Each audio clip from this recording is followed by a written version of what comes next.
So basically how I started is that my mom, an accountant, gave me some business books to read. So they are very general business book on management and how businesses were formed. So that was way back in primary school, primary 6, primary 5. And then I proceeded on to reading like CNBC in my secondary school days. So it's actually quite intriguing whereby in my primary school days, Microsoft or Nokia used to be the dominant players in the market. After which you can see in the current climate, Microsoft still lasted, but Nokia was being bought over by Microsoft. So that's the intriguing part whereby it made me read further and to understand further. And then I moved on into investment in JC.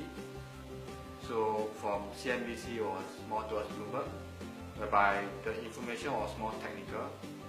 It taught me more on the charts, the technical analysis, the fundamental analysis, like the industry news, industry trends, economic cycles. So that's how I got started.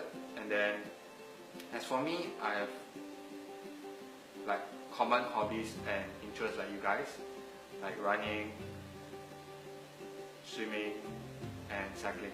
How do you think AIS helped you in your investment strategy planning? Okay, so in the recent case whereby we code this year's AIS, I think what AIS provides is they will provide a very in-depth and structured view of the industry as a whole.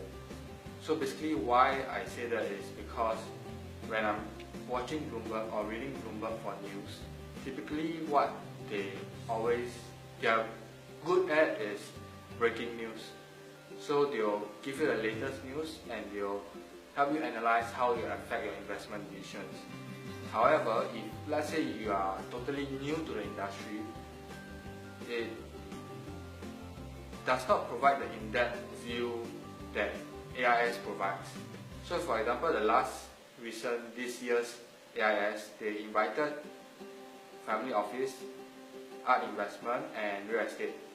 I found those talks very useful and very interesting because it gave me a very structured view of how the industry is working, of how real estate functions in the up cycle and the down cycle. Do you have any words or suggestions for the next year participants, AIS 2017? I would say that for investment as a whole, if you are pursuing it more on a freelance or your own passionate point of view, attending AIS is one of the more basic requirements, I would think. But it's a good start if let's say you are not into investment but you have some interest in it, and to keep a very open mind on what the topics are being discussed. Basically because you will never know that you might invest in that industry or you might go into that industry even for your career or for your own portfolio wise. Because investment and business opportunity strikes anytime, so you can't rule out the fact that you are not going to learn the industry just because you are not interested.